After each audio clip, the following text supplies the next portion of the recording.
Hi friends, നമസ്കാരം. Challenger ആപ്പിലെ constitution ക്ലാസ്സിലേക്ക് ഹൃദ്യമായ സ്വാഗതം. സുഹൃത്തുക്കളെ, മത്സര പരീക്ഷകൾ ഒന്നിനു പുറകെ ഒന്നായി വന്നുകൊണ്ടിരിക്കുന്നു. ഒരു സർക്കാർ ഉദ്യോഗം നേടാനുള്ള പ്രധാനപ്പെട്ട ഒരു മുഹൂർത്തമാണ് നമ്മുടെ ജീവിതത്തിൽ ഇപ്പോഴെന്ന് നിങ്ങൾ തിരിച്ചറിയുക. അതിനുവേണ്ടി ചിട്ടയായ പരിശീലനത്തിലൂടെ വ്യക്തമായ ലക്ഷ്യബോധത്തോടുകൂടി വിജയത്തിലേക്ക് നടന്നെടുക്കുക.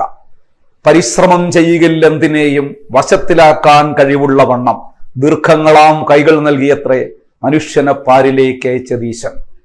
കുട്ടിക്കാലം മുതൽ നമ്മൾ കേട്ടു വളരുന്ന ഒരു കാവ്യശകലമാണിത്. പക്ഷേ എത്ര അർത്ഥവത്തായ വരികളാണെന്ന് നിങ്ങൾ ആലോചിച്ച് നോക്കൂ. പരിശ്രമം കൊണ്ട് നമുക്ക് എന്താണ് നേടാൻ കഴിയാത്തത്? സ്വപ്രയത്നം കൊണ്ട് തടസ്സങ്ങളൊക്കെ അതിജീവിച്ച് ജീവിതത്തിൽ ഉന്നതമായ വിജയം നേടിയ എത്രയോ ആൾക്കാർ നമ്മുടെ ചുറ്റുപാടും തന്നെയുണ്ട്. അവരുടെ ആ ജീവിത രീതിയാണ് നമ്മൾ മാതൃകയായി ജീവിതത്തിലേക്ക് പകർത്തേണ്ടത്. പക്ഷേ നിർഭാഗ്യവശാൽ നമ്മൾ പലരും ഈ പരിശ്രമം എന്ന വാക്കിൽ അല്പം ഭേദഗതികൾ വരുത്തിയാണ് നമ്മുടെ ജീവിതത്തിലേക്ക് പകർത്തുന്നത്. എന്ത് ഭേദഗതിയാണ്? പരിശ്രമത്തിലെ ആ പരി മാറ്റിയിട്ട് വി ചേർക്കും നമ്മൾ, അതായത് വിശ്രമം. പലരും ജീവിതത്തിൽ പകർത്തുന്ന പ്രധാനപ്പെട്ടൊരു ശീലം എന്നത് വിശ്രമം ആയി മാറിയിരിക്കുന്നു. സുഹൃത്തുക്കളെ, അങ്ങനെ ജീവിതത്തിൽ സ്ഥിരമായി വിശ്രമമാണ് നമ്മൾ പാലിക്കുന്നതെങ്കിൽ എങ്ങും എത്തിച്ചേരാൻ നമുക്ക് കഴിയില്ല, ഒരു വിജയവും നേടാൻ കഴിയില്ല എന്ന് ഞാൻ നിങ്ങളെ പ്രത്യേകിച്ച് ഓർമ്മിപ്പിക്കേണ്ടതില്ലല്ലോ. അതുകൊണ്ട് പരിശ്രമമാണ് ലക്ഷ്യത്തിലേക്കുള്ള നിതാന്തമായ പരിശ്രമമാണ് യഥാർത്ഥ വിശ്രമം എന്ന് തിരിച്ചറിയുക. എല്ലാവർക്കും വലിയ വിജയങ്ങൾ ഉണ്ടാകട്ടെ എന്ന പ്രാർത്ഥനയോടുകൂടി ഇന്നത്തെ ക്ലാസ്സിലേക്ക് ഞാൻ കടക്കുന്നു. ഇന്ന് ഇന്ത്യൻ ഭരണഘടനയിലെ ഏറ്റവും പ്രധാനപ്പെട്ട ടോപ്പിക്കുകളിൽ ഒന്നായ ലിസ്റ്റുകളെ കുറിച്ചാണ് നമ്മൾ ഡിസ്കസ് ചെയ്യുന്നത്. സുഹൃത്തുക്കളെ, ലിസ്റ്റുകൾ എന്ന് പറയുമ്പോൾ നിങ്ങൾക്കറിയാം, union list, state list, concurrent list എന്നിങ്ങനെ 3 ലിസ്റ്റുകളാണ് നമുക്ക് പഠിക്കാനുള്ളത്. പക്ഷെ ആ ലിസ്റ്റുകൾ എന്ന് പറയുന്ന ഈ ടോപ്പിക്ക് അങ്ങനെ ആ 3 ലിസ്റ്റുകൾ മാത്രം പഠിച്ചു പോയാൽ പോരാ. ഇതിന്റെ ആമുഖമായിട്ട് കുറച്ച് കാര്യങ്ങൾ നമ്മൾ അറിഞ്ഞിരിക്കേണ്ടതായിട്ടുണ്ട്. അതുകൊണ്ട് ലിസ്റ്റുകൾ എന്ന് പറയുന്ന ഈ ടോപ്പിക്ക് ഞാൻ 2 വീഡിയോ ക്ലാസ്സുകളായിട്ടാണ് നിങ്ങളുടെ മുമ്പിൽ അവതരിപ്പിക്കുന്നത്. ഒന്നാമത്തെ വീഡിയോ ക്ലാസ്സിൽ ലിസ്റ്റുകളുമായി ബന്ധപ്പെട്ട ഒരു ആമുഖ ക്ലാസ്സാണ്. എന്ന് പറഞ്ഞാൽ അതിൻ്റെ പ്രാഥമികമായി ലിസ്റ്റുകൾ പഠിക്കുന്നതിന് മുമ്പ് തന്നെ നിങ്ങൾ അറിഞ്ഞിരിക്കേണ്ടുന്ന ചില വസ്തുതകളാണ് ഇവിടെ നമ്മൾ ഡിസ്കസ് ചെയ്യുന്നത്. രണ്ടാമത്തെ വീഡിയോ ക്ലാസ്സിൽ ആ 3 ലിസ്റ്റുകൾ എന്ത്, അതിലെ പ്രധാനപ്പെട്ട വിഷയങ്ങൾ ഏത്, എത്ര വിഷയങ്ങളൊക്കെ ആ ലിസ്റ്റിൽ ഉൾപ്പെട്ടിട്ടുണ്ട് എന്നുള്ള കാര്യങ്ങളൊക്കെ ആ രണ്ടാമത്തെ വീഡിയോ ക്ലാസ്സിൽ നമുക്ക് ഡിസ്കസ് ചെയ്യാം. അപ്പൊ ഇന്നത്തെ ഈ ക്ലാസ്സിൽ നമ്മൾ പഠിക്കാൻ പോകുന്നത് ലിസ്റ്റുകൾ പഠിക്കുന്നതിന് വേണ്ടിയിട്ടുള്ള പ്രാഥമികമായിട്ടുള്ള ചില അറിവുകൾ ഉണ്ടാക്കിയെടുക്കുക എന്നതാണ് ഈ ക്ലാസ്സിലെ പ്രധാനപ്പെട്ട ഉദ്ദേശ്യം. ഇതിനകത്ത് നിന്ന് ധാരാളം ചോദ്യങ്ങൾ പരീക്ഷയ്ക്ക് വരാറുണ്ട്. ഞാനത് ഡിസ്കസ് ചെയ്യുമ്പോൾ തന്നെ നിങ്ങൾക്ക് മനസ്സിലാകും. നമുക്ക് ഒന്ന് ക്ലാസ്സിലേക്ക് കടക്കാം. അപ്പോ ലിസ്റ്റുകൾ എന്ന് പറഞ്ഞാൽ എന്താണ് എന്ന് ആദ്യം നിങ്ങളൊന്ന് മനസ്സിലാക്കുക. കേന്ദ്ര സംസ്ഥാന ഗവൺമെന്റുകളുടെ അധികാരങ്ങളാണ് ലിസ്റ്റുകളിൽ പരാമർശിച്ചിരിക്കുന്നത്. കേന്ദ്ര ഗവൺമെന്റിന് എന്ത് അധികാരമുണ്ട്, സംസ്ഥാന ഗവൺമെന്റിന് എന്തൊക്കെ അധികാരങ്ങളുണ്ട്, കേന്ദ്ര ഗവൺമെന്റിനും സംസ്ഥാന ഗവൺമെന്റിനും ഏതൊക്കെ കാര്യങ്ങളിൽ പൊതുവായിട്ടുള്ള അധികാരങ്ങളുണ്ട്, ഇങ്ങനെയുള്ള കാര്യങ്ങളാണ് ഈ ലിസ്റ്റുകളിൽ പരാമർശിക്കുന്നത്. അപ്പോൾ ലിസ്റ്റുകളെ കുറിച്ച് പരാമർശിക്കുന്ന ഭരണഘടനാ ഷെഡ്യൂൾ ഏത്? വളരെ പ്രധാനപ്പെട്ട ചോദ്യമാണ്. ആദ്യം നിങ്ങൾ അതും ഓർക്കുക. ലിസ്റ്റുകളെ കുറിച്ച് പരാമർശിക്കുന്ന ഭരണഘടനാ ഷെഡ്യൂൾ 7ാം ഷെഡ്യൂളാണ്. നിങ്ങൾക്കറിയാം, ഇന്ത്യൻ ഭരണഘടനയിൽ നിലവിൽ 12 ഷെഡ്യൂളുകളാണുള്ളത്. ഭരണഘടന നിലവിൽ വന്നപ്പോൾ 8 ഷെഡ്യൂളുകളെ ഉണ്ടായിരുന്നുള്ളൂ. ഇപ്പോൾ അത് 12 ഷെഡ്യൂളുകളായി മാറിയിരിക്കുന്നു. ഈ ഷെഡ്യൂളുകളിൽ 7ാമത്തെ ഷെഡ്യൂളിലാണ് കേന്ദ്ര സംസ്ഥാന ഗവൺമെന്റുകളുടെ അധികാരങ്ങൾ വിഭജിച്ച് പ്രതിപാദിച്ചിരിക്കുന്നത്. അപ്പൊ കേന്ദ്ര സംസ്ഥാന ഗവൺമെന്റുകളുടെ അധികാരങ്ങൾ പ്രതിപാദിച്ചിരിക്കുന്ന ഭരണഘടനാ ഷെഡ്യൂൾ ഏത് എന്ന് ചോദിച്ചു കഴിഞ്ഞാൽ 7ാം ഷെഡ്യൂൾ. ലിസ്റ്റുകളെ കുറിച്ച് പരാമർശിക്കുന്ന ഭരണഘടനാ ആർട്ടിക്കിൾ ഏത് എന്ന് ചോദിച്ചാൽ 246. അത് പിന്നീട് നമ്മൾ പഠിക്കും, എങ്കിലും ഞാനിവിടെ ഓർമ്മിപ്പിച്ചു എന്നേ ഉള്ളൂ. ആദ്യം ഈ 2 ചോദ്യങ്ങൾ ഒന്ന് ബൈഹാർട്ടാക്കി വെക്കുക. എന്താണ്? ലിസ്റ്റുകളെ കുറിച്ച് പരാമർശിക്കുന്ന ഭരണഘടനാ ഷെഡ്യൂൾ, 7ാം ഷെഡ്യൂൾ, ലിസ്റ്റുകളെ കുറിച്ച് പരാമർശിക്കുന്ന ഭരണഘടനാ അനുച്ഛേദം 246. ക്ലിയർ ആയല്ലോ? ഇനി കേന്ദ്ര സംസ്ഥാന ഗവൺമെന്റുകളുടെ അധികാരങ്ങളാണ് ലിസ്റ്റുകളിൽ പ്രതിപാദിക്കുന്നതെന്ന് ഞാൻ പറഞ്ഞു. അപ്പോ ലിസ്റ്റുകൾക്ക് പ്രസക്തി വരുന്നത് എവിടെയാണ്? കേന്ദ്ര ഗവൺമെന്റും സംസ്ഥാന ഗവൺമെന്റും ഉള്ള സ്ഥലത്താണ്. എന്ന് പറഞ്ഞാൽ ഇന്ത്യയിൽ അങ്ങനെ ഒരു ഭരണ സംവിധാനമാണ് നിലവിലുള്ളതെന്ന് നിങ്ങൾക്കറിയാം. കേന്ദ്ര ഗവൺമെന്റ് ഉണ്ട്, സംസ്ഥാന ഗവൺമെന്റ് ഉണ്ട്. കേന്ദ്ര ഗവൺമെന്റിന് സ്വയംഭരണ അവകാശമുണ്ട്, സംസ്ഥാന ഗവൺമെന്റിനും സ്വയംഭരണ അവകാശമുണ്ട്. അവിടെയാണ് ഈ അധികാരങ്ങളുടെ പ്രശ്നം വരുന്നത്, അല്ലേ? അപ്പോ നിങ്ങൾ ഓർക്കണം, 2 തരം ഗവൺമെന്റ് ഉള്ള ഭരണ സംവിധാനത്തിന്റെ പേരെന്താണ്? കേന്ദ്ര ഗവൺമെന്റ് എന്നും സംസ്ഥാന ഗവൺമെന്റ് എന്നും 2 തരം ഗവൺമെന്റുകളുള്ള ഭരണ സംവിധാനത്തിന്റെ പേരാണ് ഫെഡറൽ സംവിധാനം. വ്യക്തമായി മനസ്സിലാക്കണം, ഫെഡറൽ സംവിധാനം. നമ്മുടെ രാജ്യം ഫെഡറൽ സംവിധാനം നിലനിൽക്കുന്ന രാജ്യമാണ്. കാരണം കേന്ദ്ര ഗവൺമെന്റും ഉണ്ട്, സംസ്ഥാന ഗവൺമെന്റും ഉണ്ട്. അതിന്റെ അനുബന്ധമായി 1-2 കാര്യങ്ങളോട് ഓർക്കുക. എല്ലാ അധികാരങ്ങളും കേന്ദ്രത്തിൽ നിക്ഷിപ്തമായിരിക്കുന്നുവെങ്കിൽ ആ ഭരണ സംവിധാനത്തിനെ നമ്മൾ എന്ത് വിളിക്കും? യൂണിറ്ററി സിസ്റ്റം എന്ന് വിളിക്കും. ഏകായത്ത ഭരണം അഥവാ ഏകാത്മക ഭരണം എന്ന് നമ്മൾ വിളിക്കും. ശ്രദ്ധിക്കണം, all powers are concentrated at the center. ആ സിസ്റ്റത്തിന്റെ പേരാണ് യൂണിറ്ററി അഥവാ ഏകായത്ത ഭരണ സംവിധാനം. Under unitary system the states have no autonomic power. സംസ്ഥാനങ്ങൾക്ക് സ്വയംഭരണ അവകാശമില്ല. Under unitary system, states are responsible to obey blindly the orders and instructions given by center. കേന്ദ്രം നൽകുന്ന ആജ്ഞകൾ അന്ധമായി അനുസരിക്കാൻ ബാധ്യസ്ഥരാണ് യൂണിറ്ററി സിസ്റ്റത്തിൽ സംസ്ഥാനങ്ങൾ. The states have no autonomic power. സംസ്ഥാനത്തിന് ഒരു സ്വയംഭരണ അവകാശവുമില്ല. ഈ യൂണിറ്ററി സിസ്റ്റത്തിന് ഏറ്റവും നല്ല ഉദാഹരണം ബ്രിട്ടൻ ആണ്. എല്ലാ അധികാരങ്ങളും കേന്ദ്രത്തിൽ നിക്ഷിപ്തമാക്കിയിരിക്കുന്ന ഒരു ഭരണ സംവിധാനം. Best example Britain. ഇനി ഫെഡറൽ സംവിധാനം എന്താ? നമ്മൾ നേരത്തെ സൂചിപ്പിച്ചു, കേന്ദ്ര ഗവൺമെന്റ് എന്നും സംസ്ഥാന ഗവൺമെന്റ് എന്നും 2 തരം ഗവൺമെന്റ് ഉള്ള സംവിധാനത്തിന്റെ പേരാണ് ഫെഡറൽ സംവിധാനം. കേന്ദ്ര ഗവൺമെന്റിനും സ്വയംഭരണ അവകാശമുണ്ട്, സംസ്ഥാന ഗവൺമെന്റിനും സ്വയംഭരണ അവകാശമുണ്ട്. ഏറ്റവും നല്ല എക്സാമ്പിൾ അമേരിക്ക, ഫെഡറൽ സിസ്റ്റത്തിന്. അമേരിക്ക, കാനഡ, ഇന്ത്യ ഇതെല്ലാം ഫെഡറൽ സംവിധാനത്തിന് ഉദാഹരണങ്ങളായ രാജ്യങ്ങളാണ് എന്ന് ഓർത്തുകൊള്ളുക. പക്ഷെ ഇവിടെ നിങ്ങൾ ഓർക്കണം, നമ്മൾ ഈ ഫെഡറൽ സംവിധാനം കടം വാങ്ങിയത് അമേരിക്കയിൽ നിന്നാണ് എന്ന് തെറ്റിദ്ധരിക്കരുത്.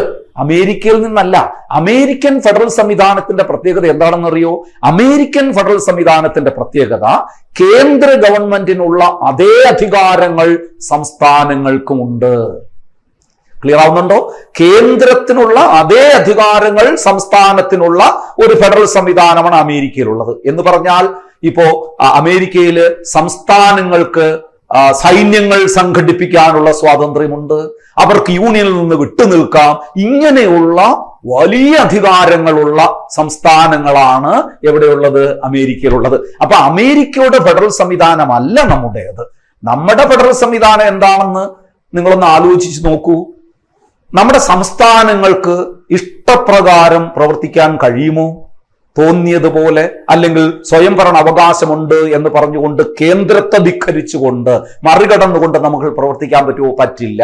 അപ്പോ നമ്മുടെ ഫെഡറൽ സംവിധാനത്തിന്റെ പ്രത്യേകത എന്താണെന്ന് ചോദിച്ചാൽ നിങ്ങൾ പറയേണ്ടത് ഫെഡറേഷൻ വിത്ത് സ്ട്രോങ് സെന്റർ ആണ്.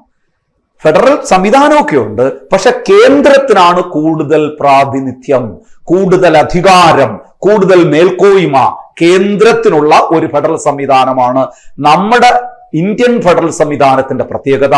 അതുകൊണ്ട് നമ്മൾ ഫെഡറൽ സംവിധാനം കടം വാങ്ങിയത് ഏത് രാജ്യത്ത് നിന്ന് എന്ന് ചോദിച്ചാൽ നിങ്ങൾ പറയേണ്ടത് അത് കാനഡയിൽ നിന്നാണ്. കനേഡിയൻ സിസ്റ്റമാണ് നമ്മൾ ഫോളോ ചെയ്തത്. അതാണ് ഫെഡറേഷൻ വിത്ത് സ്ട്രോങ് സെന്റർ. സ്വയംഭരണ അവകാശം സംസ്ഥാനങ്ങൾക്കുണ്ട് എങ്കിലും കൂടുതൽ അധികാരങ്ങൾ കേന്ദ്രത്തിനാണ്. കുറെ കൂടെ വ്യക്തമായി പറഞ്ഞാൽ നമ്മുടെ രീതിയുടെ പ്രത്യേകത എന്താണെന്ന് അറിയോ? Federal in term but unitary in spirit. Correct definition അതാണ്. Federal in term but unitary in spirit. ഏകാത്മക സ്വഭാവം ഉൾക്കൊള്ളുന്ന ഒരു ഫെഡറൽ സംവിധാനമാണ് ഇന്ത്യയുടെ ഫെഡറൽ സംവിധാനം. അതുകൊണ്ടാണ് ഇന്ത്യയുടെ ഫെഡറൽ സംവിധാനത്തിന് നമ്മൾ മറ്റൊരു പേരിൽ വിളിക്കുന്നത് കോസി ഫെഡറൽ എന്ന് വിളിക്കുന്നത്. അപ്പൊ ഇന്ത്യയുടെ ഫെഡറൽ സംവിധാനത്തിന്റെ പേര് കോസി ഫെഡറൽ എന്നാണ്. സുഹൃത്തുക്കളെ നോക്കൂ, യൂണിറ്ററി, ഫെഡറൽ, കോസി ഫെഡറൽ. ഒന്നുകൂടെ ഞാൻ വ്യക്തമാക്കാം. എല്ലാ അധികാരങ്ങളും കേന്ദ്രത്തിൽ നിക്ഷിപ്തമായിരിക്കുന്ന ഭരണ സംവിധാനത്തിന്റെ പേരാണ് യൂണിറ്ററി സിസ്റ്റം. എക്സാമ്പിൾ ഞാൻ ബ്രിട്ടൻ പറഞ്ഞു. എല്ലാ അധികാരങ്ങളും കേന്ദ്രത്തിൽ നിക്ഷിപ്തമായിരിക്കുന്നു, അതാണ് യൂണിറ്ററി. ഇനി ഗവൺമെന്റിന്റെ അധികാരങ്ങളെ കേന്ദ്ര ഗവൺമെന്റ് എന്നും സംസ്ഥാന ഗവൺമെന്റ് എന്നും രണ്ടായി വിഭജിക്കുന്ന ഭരണ സംവിധാനത്തിന്റെ പേരാണ് ഫെഡറൽ സംവിധാനം. അത് ഞാൻ പറഞ്ഞു. കാനഡ, അമേരിക്ക, ഇന്ത്യ, ഇതൊക്കെ എന്താണ് ഫെഡറൽ സംവിധാനം. ഇനി കോസി ഫെഡറൽ എന്ന് പറഞ്ഞു കഴിഞ്ഞാൽ കേന്ദ്രത്തിന് കൂടുതൽ അധികാരമുള്ള, അല്ലെങ്കിൽ federal in term but unitary in spirit, ഏകാത്മക സ്വഭാവം ഉൾക്കൊള്ളുന്ന ഒരു ഫെഡറൽ സംവിധാനമാണ് ഇന്ത്യൻ ഫെഡറൽ സംവിധാനം. അതാണ് നമ്മൾ കടം വാങ്ങിയത്. കാനഡയിൽ നിന്ന് കടം വാങ്ങി. ഓർക്കണം. അപ്പൊ ഈ 3 സംവിധാനം ഓർക്കണം. ഇത് വ്യക്തമായി പഠിക്കണം. ഇനി ഇവിടെ വളരെ പ്രധാനപ്പെട്ട ഒരു ചോദ്യത്തിലേക്ക് ഞാൻ വരികയാണ്. ഇന്ത്യൻ ഭരണഘടന ഇന്ത്യയെ നിർവചിക്കുന്നത് എങ്ങനെയാണ്? ഫെഡറൽ എന്നാണോ, യൂണിറ്ററി എന്നാണോ, കോസി ഫെഡറൽ എന്നാണോ? വളരെ വ്യക്തമായി മനസ്സിലാക്കേണ്ടുന്ന ഒരു വിഷയമാണിത്. ഇന്ത്യൻ ഭരണഘടന ഇന്ത്യയെ നിർവചിക്കുന്നത് എങ്ങനെ? Indian constitution declares India as dash എന്ന് ചോദിച്ചാൽ നിങ്ങൾ എന്തു പറയും? ഫെഡറൽ എന്ന് പറയുമോ, യൂണിറ്ററി എന്ന് പറയുമോ, അതോ കോസി ഫെഡറൽ എന്ന് പറയുമോ? ഇത് 3ഉം പറയരുത്. ഇന്ത്യൻ ഭരണഘടന യൂണിറ്ററി എന്നും പറയുന്നില്ല, ഫെഡറൽ എന്നും പറയുന്നില്ല, കോസി ഫെഡറൽ എന്നും പറയുന്നില്ല. അപ്പോ കോസി ഫെഡറൽ ആണ് ഇന്ത്യൻ ഭരണഘടന. കോസി ഫെഡറൽ ഭരണഘടന എന്ന് വിശേഷിപ്പിച്ചത് ആരെന്ന് വെച്ചാൽ KC വീർ ആണ്. KC വീർ ആണ് ഇന്ത്യൻ ഭരണഘടന കോസി ഫെഡറൽ ഭരണഘടന എന്ന് വിശേഷിപ്പിച്ച വ്യക്തി. അത് ഓർമ്മിച്ചോളുക. നോക്കൂ, ഇവിടെ ഈ അടുത്ത കാലത്ത് ഒരു മത്സര പരീക്ഷ ചോദ്യപേപ്പറിൽ കണ്ട ഒരു ചോദ്യമാണ്, ഇന്ത്യൻ ഭരണഘടനയിൽ ഉൾപ്പെടാത്ത പദമേത്? എന്നിട്ട് ഓപ്ഷൻ കൊടുത്തിരുന്നത് പരമാധികാര, ജനാധിപത്യ, അതുപോലെ തന്നെ പരമാധികാരം, ജനാധിപത്യം, റിപ്പബ്ലിക്, ഫെഡറൽ, ഇങ്ങനെയൊക്കെ കൊടുത്തിരുന്നത്. ഫെഡറൽ എന്ന വാക്ക് ഉൾപ്പെട്ടിട്ടില്ല ഇന്ത്യൻ ഭരണഘടനയില്. പക്ഷെ നമ്മൾ പറയും ഇന്ത്യൻ ഭരണഘടന ഫെഡറൽ സംവിധാനത്തിന് ഉദാഹരണമാണെന്ന് പറയും. പറഞ്ഞോളൂ, നിങ്ങളോട് ആരെങ്കിലും പറയുകയാണ് ഇന്ത്യൻ ഭരണഘടന ഫെഡറൽ സംവിധാനത്തിന് ഉദാഹരണമാണെന്ന് പറഞ്ഞാൽ തർക്കിക്കാൻ നിൽക്കരുത്. ഫെഡറൽ അല്ല, കോസി ഫെഡറൽ ആണ് എന്നൊന്നും പറയാൻ നിൽക്കരുത്. പറയൂ ഫെഡറൽ ആണ്, പക്ഷെ അതിൽ കോസി ഫെഡറൽ ആണ്. കൂടുതൽ അധികാരങ്ങൾ കേന്ദ്രത്തിലുള്ളതാണ്, അല്ലെങ്കിൽ ഏകാത്മക സ്വഭാവം ഉൾക്കൊള്ളുന്ന ഫെഡറൽ സംവിധാനമാണ് ഇന്ത്യൻ ഭരണഘടന എന്ന് നിങ്ങൾ പറയണം. വ്യത്യാസം മനസ്സിലായോ? ഇത് ആ 3 ടേമിന്റെയും. എങ്കിൽ ഇനി നമ്മൾ അവസാനം പറഞ്ഞ ചോദ്യം ഒന്നുകൂടി ക്ലിയർ ചെയ്യേണ്ടതായിട്ടുണ്ട്. ഇന്ത്യൻ ഭരണഘടന ഇന്ത്യയെ നിർവചിക്കുന്നത് എങ്ങനെ? ഇത് 3ഉം അല്ല, 3 വാക്കും അല്ല എന്ന് ഞാൻ പറഞ്ഞു. അപ്പൊ പിന്നെ എങ്ങനെയാണ് ഇന്ത്യൻ ഭരണഘടന ഇന്ത്യയെ നിർവചിക്കുന്നത്? ഇന്ത്യൻ ഭരണഘടന ഇന്ത്യയെ നിർവചിക്കുന്നത് യൂണിയൻ ഓഫ് സ്റ്റേറ്റ് എന്നാണ്. ഒരുപാട് ചോദ്യപേപ്പറിൽ ഉണ്ടായിരുന്ന ചോദ്യമാണ്. ഇപ്പൊ തന്നെ പഠിച്ചു വെക്കുക, മറക്കരുത്. Indian constitution declares that India shall be a union of state. India സംസ്ഥാനങ്ങളുടെ യൂണിയൻ ആണെന്ന് പ്രഖ്യാപിക്കുന്നു ഇന്ത്യൻ ഭരണഘടന. അവിടെ ഒരു ചോദ്യം കൂടി നിർബന്ധമായി നിങ്ങൾ പഠിച്ചിരിക്കണം. ഇന്ത്യൻ ഭരണഘടന യൂണിയൻ ഓഫ് സ്റ്റേറ്റ്, സംസ്ഥാനങ്ങളുടെ യൂണിയൻ ആണെന്ന് പ്രഖ്യാപിക്കുന്ന ഭരണഘടനാ അനുച്ഛേദമേത്? Which article of Indian constitution declares that India shall be a union of state? India സംസ്ഥാനങ്ങളുടെ യൂണിയൻ ആണെന്ന് പ്രഖ്യാപിക്കുന്ന ഭരണഘടനാ അനുച്ഛേദം ആർട്ടിക്കിൾ 1, 1-ാം ആർട്ടിക്കിളിലാണ്, അനുച്ഛേദം 1-ലാണ്. നിർബന്ധമായി പഠിക്കണം, പരീക്ഷയ്ക്ക് ചോദിക്കും എന്ന് മാത്രമല്ല നാണക്കേട് കൂടിയാണ് ഭരണഘടന പഠിക്കുന്ന ഒരാളിന് ഇന്ത്യൻ ഭരണഘടനയിലെ 1-ാം ഭാഗത്തിലെ 1-ാം ആർട്ടിക്കിളിൽ പറയുന്ന കാര്യം പോലും അറിഞ്ഞുകൂടാ എന്ന് പറഞ്ഞാൽ അത് വല്ലാത്തൊരവസ്ഥയാണ്. അതുകൊണ്ട് സുഹൃത്തുക്കളെ പഠിച്ചു വെച്ചോടുക. ഇന്ത്യൻ ഭരണഘടനയിലെ 1-ാം ആർട്ടിക്കിളാണ് പറയുന്നത് India shall be A union of state. അപ്പോൾ ഇത്രയും വളരെ വ്യക്തമായി നിങ്ങൾ ഇവിടെ മനസ്സിലാക്കേണ്ടതായിട്ടുണ്ട്. ഇങ്ങനെ പറഞ്ഞപ്പോൾ ഈ അടുത്ത കാലത്ത് PSCയുടെ ഒരു ചോദ്യ പേപ്പറിൽ കണ്ട ഒരു ചോദ്യം കൂടി എനിക്ക് ഓർമ്മ വരികയാണ്. അതും കൂടി ഞാൻ ഓർമ്മിപ്പിച്ചിട്ട് പോകാം. നമ്മളിപ്പോൾ ഫെഡറൽ സിസ്റ്റവും യൂണിറ്ററി സിസ്റ്റവും ഒക്കെ പറഞ്ഞല്ലോ. അതുപോലെ നമ്മുടെ ഭരണഘടനയെ വീണ്ടും ക്ലാസിഫൈ ചെയ്യുന്ന മറ്റൊരു കാറ്റഗറി ഉണ്ട്. എന്താണ്? Flexible constitution and rigid constitution. അതുകൂടി നിങ്ങൾ മനസ്സിലാക്കണം. ഒരു സ്റ്റേറ്റ്മെന്റ് രൂപത്തിലുള്ള ഒരു ചോദ്യത്തിലാണ് ഞാൻ കണ്ടത് ഒരു സ്റ്റേറ്റ്മെന്റ്. ഇന്ത്യൻ ഭരണഘടന ദൃഢഭരണഘടനയാണ് എന്നാണ് ആ സ്റ്റേറ്റ്മെന്റിൽ കടന്നത്. ശരിയോ തെറ്റോ? ഇന്ത്യൻ ഭരണഘടന ദൃഢഭരണഘടന എന്ന് പറഞ്ഞാൽ റിജിഡ് കോൺസ്റ്റിറ്റ്യൂഷൻ ആണ് എന്നാണ് ആ സ്റ്റേറ്റ്മെന്റിൽ പറഞ്ഞിരിക്കുന്നത്. ആ സ്റ്റേറ്റ്മെന്റ് ശരിയോ തെറ്റോ എന്നാണ് എന്റെ ചോദ്യം. ഒരു സംശയവും വേണ്ട, ആ സ്റ്റേറ്റ്മെന്റ് തെറ്റാണ്. എന്തുകൊണ്ട്? അപ്പോഴും നിങ്ങൾ പറയും എന്നാൽ ഇന്ത്യൻ കോൺസ്റ്റിറ്റ്യൂഷൻ ഫ്ലെക്സിബിൾ ആണ്, അയവുള്ളതാണ് എന്നും പറയരുത്. അതും തെറ്റാണ്. അപ്പൊ അത് ഞാൻ ആദ്യം ഇത് രണ്ടും എന്താണ് ടേം എന്ന് പറഞ്ഞ് മനസ്സിലാക്കി തരാം. എന്താ ഫ്ലെക്സിബിൾ കോൺസ്റ്റിറ്റ്യൂഷൻ?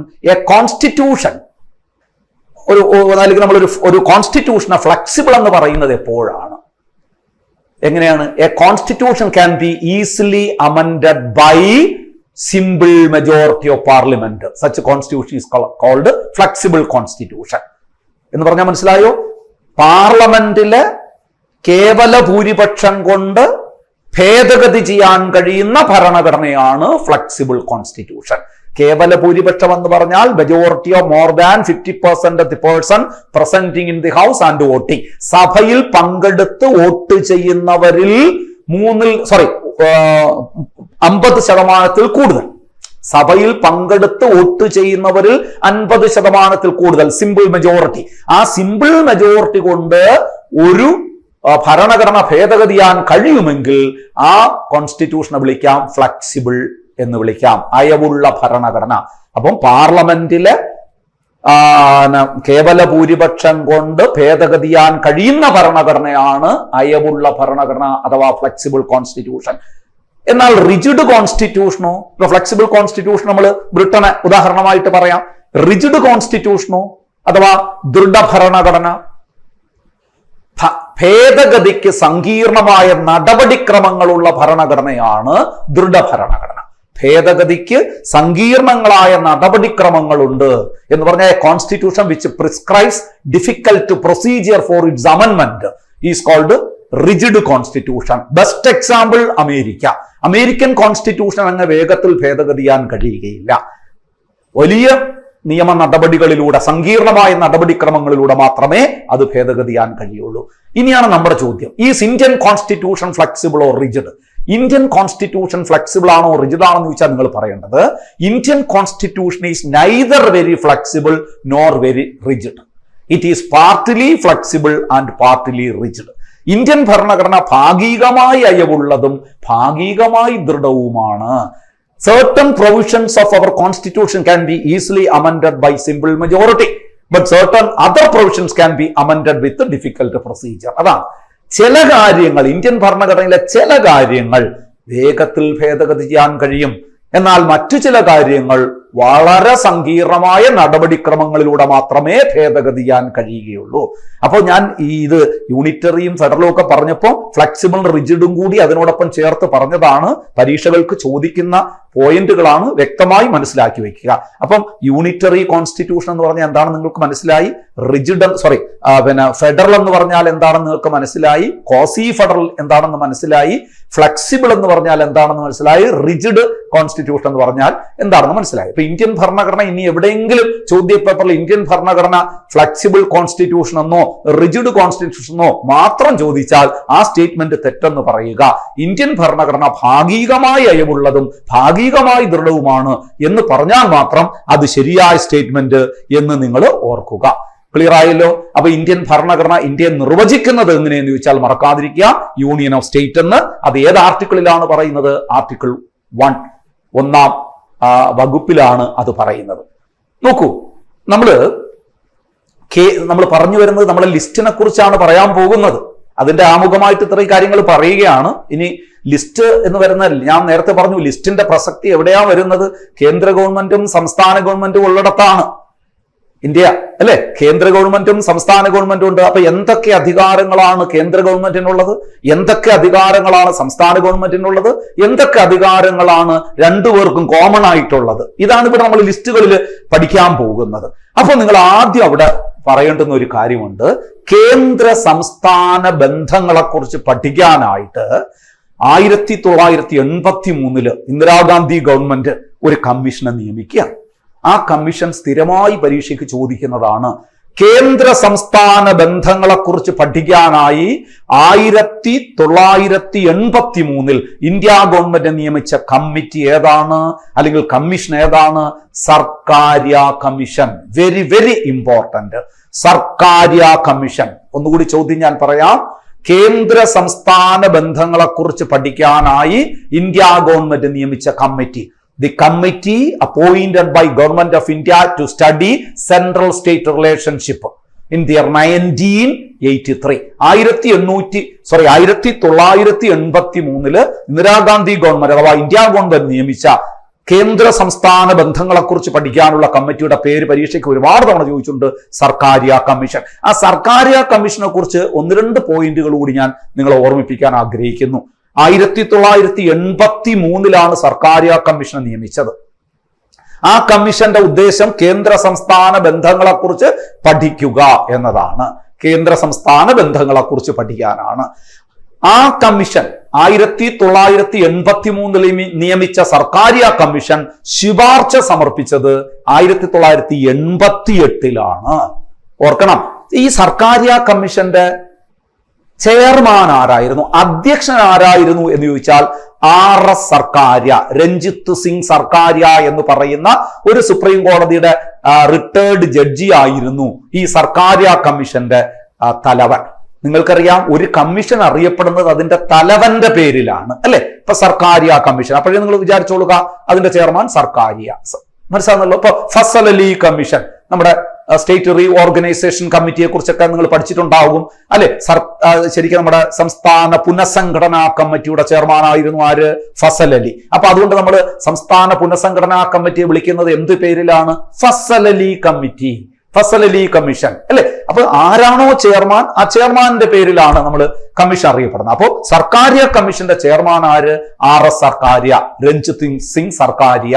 നോക്കൂ, വെരി ഇമ്പോർട്ടന്റ് ആയിട്ടുള്ള ഒരു പോയിന്റാണ് ഇനി ഞാൻ പറയാൻ പോകുന്നത്. സർക്കാരിയ കമ്മീഷന്റെ ശുപാർശ പ്രകാരമാണ് ഇന്ത്യയിൽ ഇന്റർ സ്റ്റേറ്റ് കൗൺസിൽ നിലവിൽ വന്നത്. വെരി ഇമ്പോർട്ടന്റ് ചോദ്യമാണ്. അന്തർ സംസ്ഥാന council, inter state council. Inter state council ഇന്ത്യയിൽ നിലവിൽ വന്നത് സർക്കാരിയ കമ്മീഷന്റെ ശുപാർശ പ്രകാരമാണ്. ഇനി ആ ഇന്റർ സ്റ്റേറ്റ് കൗൺസിലുമായി ബന്ധപ്പെട്ട 1-2 ചോദ്യങ്ങൾ കൂടി നിങ്ങൾ ഓർക്കുന്നത് നല്ലതാണ്. എന്താണ് ഇന്റർ സ്റ്റേറ്റ് കൗൺസിലിന്റെ ഉദ്ദേശ്യം? എന്താണ്? സംസ്ഥാനങ്ങൾ തമ്മിലുള്ള തർക്കങ്ങൾ പരിഹരിക്കുന്നതിനുള്ള ഒരു സംവിധാനമാണ് അല്ലെ. ഇന്ത്യയിലെ സംസ്ഥാനങ്ങൾ തമ്മിലുള്ള തർക്കങ്ങൾ പരിഹരിക്കുന്നതിന് വേണ്ടിയിട്ടുള്ള ഒരു കൗൺസിലാണ് inter state council. Inter state council നിലവിൽ വന്നത് സർക്കാരിയ കമ്മീഷന്റെ ശുപാർശ പ്രകാരം 1988 സർക്കാരിയ കമ്മീഷൻ റിപ്പോർട്ട് സമർപ്പിക്കുന്നത്. 90 മെയ് 28 ഇന്റർ സ്റ്റേറ്റ് കൗൺസിൽ നിലവിൽ വന്നത്. അപ്പൊ ഇന്റർ സ്റ്റേറ്റ് കൗൺസിൽ നിലവിൽ വന്നതെന്ന് 1990 മെയ് 28. 1-2 ചോദ്യങ്ങളും കൂടെ പഠിച്ചോളൂ. അവിടെ ഇന്റർ സ്റ്റേറ്റ് കൗൺസിലിനെ കുറിച്ച് പരാമർശിക്കുന്ന ഭരണഘടനാ അനുച്ഛേദം ഏതെന്ന് ചോദിച്ചാൽ 263 അനുച്ഛേദത്തിലാണ്. 263 അനുച്ഛേദത്തിലാണ് ഇന്റർ സ്റ്റേറ്റ് കൗൺസിലിനെ കുറിച്ച് പരാമർശിക്കുന്നത്. ക്ലിയർ ആവുന്നുണ്ടല്ലോ. ഇന്റർ സ്റ്റേറ്റ് കൗൺസിലിനെ നിയമിക്കുന്നത് ആരാണ്? ഇന്ത്യയുടെ രാഷ്ട്രപതിയാണ് ഇന്റർ സ്റ്റേറ്റ് കൗൺസിലിനെ നിയമിക്കുന്നത്. അന്തർ സംസ്ഥാന കൗൺസിലിനെ നിയമിക്കുന്നത് ആര് എന്ന് ചോദിച്ചാൽ ഇന്ത്യയുടെ രാഷ്ട്രപതിയാണ്. ഇന്റർ സ്റ്റേറ്റ് കൗൺസിലിന്റെ ചെയർമാൻ ആരായിരിക്കും? ഇന്റർ സ്റ്റേറ്റ് കൗൺസിലിന്റെ ചെയർമാൻ എക്സ് ഒഫിഷ്യോ ചെയർമാൻ ആണ്. ഇന്ത്യയുടെ പ്രധാനമന്ത്രി ആരോ അദ്ദേഹമായിരിക്കും ഇന്റർ സ്റ്റേറ്റ് കൗൺസിലിന്റെ ചെയർമാൻ. അപ്പൊ ഇന്റർ സ്റ്റേറ്റ് കൗൺസിലിന്റെ ആദ്യ ചെയർമാൻ ആര് എന്ന് ചോദിച്ചാൽ 1990 ഇന്റർ സ്റ്റേറ്റ് കൗൺസിൽ നിലവിൽ വന്നപ്പോൾ അതിന്റെ ചെയർമാൻ അന്നത്തെ പ്രധാനമന്ത്രിയായിരുന്ന VP സിംഗ് ആയിരുന്നു. നിലവിലെ ചെയർമാൻ ഞാൻ പറയേണ്ടതില്ലല്ലോ. നമ്മുടെ നിലവിലെ പ്രധാനമന്ത്രിയാണ് എന്ന് നിങ്ങൾക്കറിയാം. അപ്പൊ ഇന്റർ സ്റ്റേറ്റ് കൗൺസിലിന്റെ ആദ്യ ചെയർമാൻ ആര് എന്ന് ചോദിച്ചാൽ 1990 നിലവിൽ വന്നപ്പോൾ അതിന്റെ ചെയർമാൻ ആരായിരുന്നു എന്ന് ചോദിച്ചാൽ അതാരായിരുന്നു? അത് VP സിംഗ് ആയിരുന്നു, അന്നത്തെ പ്രധാനമന്ത്രി. അപ്പൊ ഇന്റർ സ്റ്റേറ്റ് കൗൺസിലിനെ നിയമിക്കുന്നത് രാഷ്ട്രപതി, അതിന്റെ അധ്യക്ഷൻ എപ്പോഴും പ്രധാനമന്ത്രി ആയിരിക്കും എന്ന് ഓർത്തുകൊള്ളുക. അപ്പോൾ ഇന്റർ സ്റ്റേറ്റ് കൗൺസിലുമായി ബന്ധപ്പെട്ട പ്രധാനപ്പെട്ട കുറച്ച് ചോദ്യങ്ങൾ കൂടി നമ്മൾ പറഞ്ഞു. ഇന്റർ സ്റ്റേറ്റ് കൗൺസിലിനെ നിയമിക്കുന്നത്, ഇന്റർ സ്റ്റേറ്റ് കൗൺസിൽ ഇന്ത്യയിൽ നിലവിൽ വന്നത് ഏത് കമ്മിറ്റിയുടെ ശുപാർശ? ഇതാണ് ഇതിലെ ഏറ്റവും പ്രധാനപ്പെട്ട ചോദ്യം. ഇന്റർ സ്റ്റേറ്റ് കൗൺസിൽ ഇന്ത്യയിൽ നിലവിൽ വന്നത് ഏത് കമ്മീഷന്റെ ശുപാർശ പ്രകാരം? സർക്കാരിയ കമ്മീഷന്റെ ശുപാർശ പ്രകാരം. 1990 മെയ് 28 ഈ കമ്മീഷൻ നിലവിൽ വന്നത്. സംസ്ഥാനങ്ങൾ തമ്മിലുള്ള തർക്കങ്ങൾ പരിഹരിക്കുകയാണ് ഇതിന്റെ ഉദ്ദേശം. ചെയർമാൻ രഞ്ജിത്ത് സിംഗ് സർക്കാരിയ അഥവാ RS സർക്കാരിയ ആയിരുന്നു. ക്ലിയർ ആയല്ലോ? അപ്പൊ അത് ഓർമ്മിച്ചോളുക. ഇനി നമ്മൾ ഈ കേന്ദ്ര സംസ്ഥാന ബന്ധങ്ങളെ കുറിച്ചാണല്ലോ ഇവിടെ നമ്മൾ പറഞ്ഞത്. അവിടെ വളരെ പ്രധാനപ്പെട്ട 1-2 ചോദ്യങ്ങളും കൂടി പറഞ്ഞു നമുക്ക് ഈ ക്ലാസ് അവസാനിപ്പിക്കാം. അതായത് നോക്കൂ, കേന്ദ്ര സംസ്ഥാന ബന്ധങ്ങളെ കുറിച്ച് പരാമർശിക്കുന്ന ഭരണഘടന ഭാഗമേതാണ്? ഇന്ത്യൻ ഭരണഘടനയിൽ നിങ്ങൾക്കറിയാം ഇപ്പൊ 25 ഭാഗങ്ങളുണ്ട് അല്ലെ? ഒറിജിനൽ കോൺസ്റ്റിറ്റ്യൂഷനിൽ 22 ഭാഗങ്ങളെ ഉണ്ടായിരുന്നുള്ളൂ.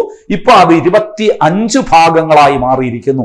ഇതിലെ ഏത് ഭാഗത്താണ് നമ്മുടെ കേന്ദ്ര സംസ്ഥാന ബന്ധങ്ങളെ കുറിച്ച് പരാമർശിക്കുന്നത്? നോക്കൂ, which part of Indian constitution deals with central state relationship എന്ന് ചോദിച്ചാൽ അത് 11ാം പാർട്ടിലാണ്.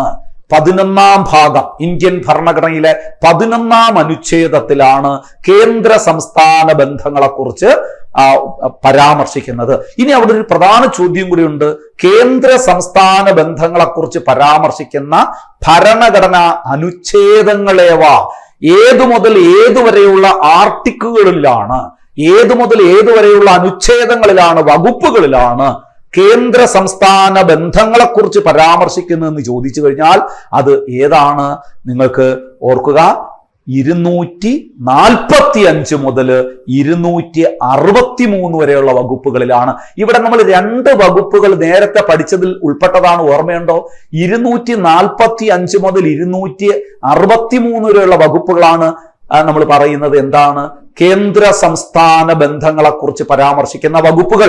ഇവിടെ നമ്മൾ 2 വകുപ്പുകൾ ഇതിനകം പറഞ്ഞു കഴിഞ്ഞു. ഏതൊക്കെയാണ്? 246 ലിസ്റ്റുകളെ കുറിച്ച് പരാമർശിക്കുന്ന വകുപ്പ് കഴിഞ്ഞ പരീക്ഷയ്ക്കും ചോദിച്ചതാണ്. അതായത് കേന്ദ്ര സംസ്ഥാന ഗവൺമെന്റുകളുടെ അധികാരങ്ങൾ കുറിച്ച് പ്രതിപാദിക്കുന്ന ഭരണഘടനാ അനുച്ഛേദമേത്? ഇങ്ങനെ ചോദിക്കുള്ളൂ. ചിലപ്പോൾ ലിസ്റ്റുകളെ കുറിച്ച് പ്രതിപാദിക്കുന്നതായിരിക്കില്ല ചോദിക്കുന്നത്. കേന്ദ്ര സംസ്ഥാന ഗവൺമെന്റുകളുടെ അധികാരങ്ങളെ കുറിച്ച് പ്രതിപാദിക്കുന്ന ഭരണഘടനാ അനുച്ഛേദമേത് എന്ന് പറഞ്ഞാൽ ലിസ്റ്റുകളെ കുറിച്ച് പ്രതിപാദിക്കുന്ന അനുച്ഛേദം ആർട്ടിക്കിൾ 246. പിന്നെ നമ്മൾ ഏറ്റവും ഒടുവിൽ ഉള്ള ഒരു അനുച്ഛേദം പറഞ്ഞല്ലോ, ഇന്റർ സ്റ്റേറ്റ് കൗൺസിലിനെ കുറിച്ച് പ്രതിപാദിക്കുന്ന അനുച്ഛേദം 263.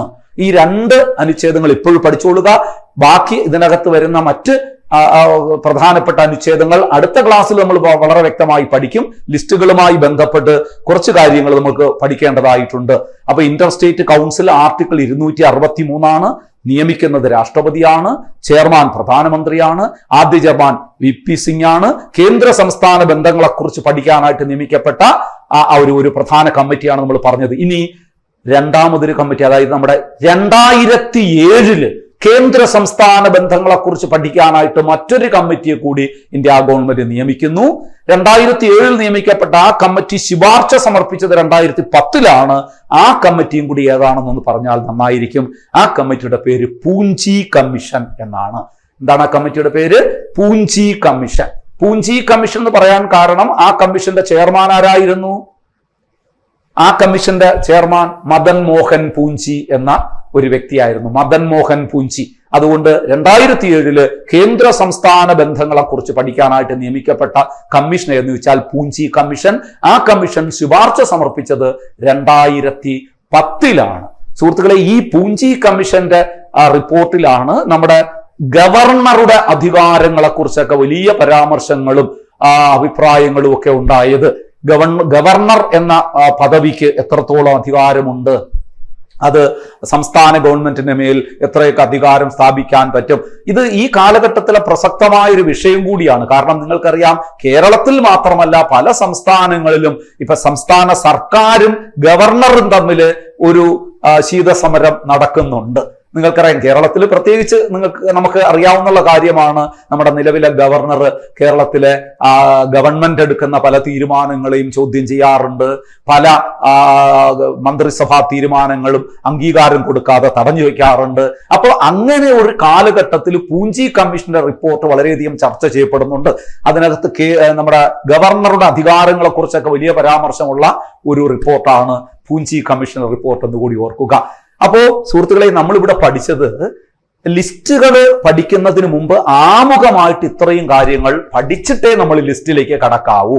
അതുകൊണ്ടാണ് ഇതൊരു സെപ്പറേറ്റ് ക്ലാസ് ആയിട്ട് ഞാൻ നിങ്ങൾക്ക് ഡിസ്കസ് ചെയ്ത് തരുന്നത്. കാരണം നമ്മൾ വെറുതെ 3 ലിസ്റ്റുകൾ എന്നൊക്കെ പറഞ്ഞാൽ പഠിച്ചു കഴിയുമ്പോൾ നിങ്ങൾക്ക് തന്നെ ഒരു സംശയം തോന്നി, എന്താണ് ഈ ലിസ്റ്റുകളുടെ ആവശ്യം എന്താണ്? അപ്പോഴും നിങ്ങൾ മനസ്സിൽ പറഞ്ഞുകൊള്ളുക, ലിസ്റ്റുകൾ വരുന്നത് എപ്പോഴാണ്? കേന്ദ്ര ഗവൺമെന്റും സംസ്ഥാന ഗവൺമെന്റും എന്ന് 2 സംവിധാനങ്ങൾ ഉള്ളപ്പോഴാണ് ഓരോ ഗവൺമെന്റിന്റെ അധികാരങ്ങൾ എന്തൊക്കെയാണെന്ന്, ഇനി കോമൺ ആയിട്ട് വരുന്ന അധികാരം എന്തൊക്കെയാണെന്നും ഒക്കെ വളരെ വ്യക്തമായി ഭരണഘടനയിൽ നിർവചിച്ചാൽ മാത്രമേ കേന്ദ്ര സംസ്ഥാന ഗവൺമെന്റുകൾ തമ്മിലൊരു ക്ലാഷ് ഒഴിവാക്കാൻ കഴിയുകയുള്ളൂ. അതുകൊണ്ട് ഇത്രയും കാര്യങ്ങൾ ആദ്യമായി പഠിച്ചതിന് ശേഷം മാത്രം നമ്മൾ ലിസ്റ്റുകളിലേക്ക് കടക്കുക. ശരിക്കും ഈ ലിസ്റ്റുകളെ കുറിച്ച് യഥാർത്ഥത്തിൽ നമ്മൾ പഠിക്കാൻ പോകുന്ന അടുത്ത ക്ലാസ്സിലാണ്. പക്ഷെ ഇത് നമ്മൾ ലിസ്റ്റുകളുടെ ആദ്യത്തെ ഒരു ഇൻട്രൊഡക്ഷൻ ആയിട്ട് നമ്മൾ എടുത്തൊരു ക്ലാസ് ആണ്. ഇത് തീർച്ചയായിട്ടും നിങ്ങൾക്ക് മനസ്സിലായിട്ടുണ്ടാവും എന്ന് വിശ്വസിക്കുന്നു. ലിസ്റ്റുകൾ പഠിക്കുമ്പോൾ സ്വാഭാവികമായിട്ട് ലിസ്റ്റുകൾ നമ്മൾ അടുത്ത ക്ലാസ്സിലാണ് വിശദമായി ചർച്ച ചെയ്യുന്നതെന്ന് ഞാൻ പറഞ്ഞു. പക്ഷെ ആ ലിസ്റ്റുകൾ അത് പഠിക്കുന്നതിന് മുമ്പ് തീർച്ചയായിട്ടും നിങ്ങൾ ഈ ക്ലാസ് കൂടി കണ്ടതിന് ശേഷം മാത്രമേ ആ ക്ലാസ്സിലേക്ക് കടക്കാവൂ എന്നുകൂടി ഞാൻ നിങ്ങളെ ഓർമ്മിപ്പിക്കുകയാണ്. അപ്പൊ ലിസ്റ്റുകൾ 2ാം പാർട്ട് നമ്മൾ അടുത്ത ക്ലാസ്സിൽ ഡിസ്കസ് ചെയ്യും. സുഹൃത്തുക്കളെ, ഇന്നത്തെ ക്ലാസ്സിൽ പങ്കെടുത്ത എല്ലാവർക്കും ഒരുപാട് നന്ദി അറിയിക്കുന്നു. എല്ലാവർക്കും ഈ ക്ലാസ് പ്രയോജനപ്പെട്ടിട്ടുണ്ടാവുമെന്ന് ഞാൻ വിശ്വസിക്കുന്നു. ഇനിയും തുടർന്നും അടുത്ത ക്ലാസ്സുകൾ കൂടി കാണുക. എല്ലാവർക്കും വലിയ വിജയങ്ങൾ ഉണ്ടാകട്ടെ. Thank you so much. Good bye.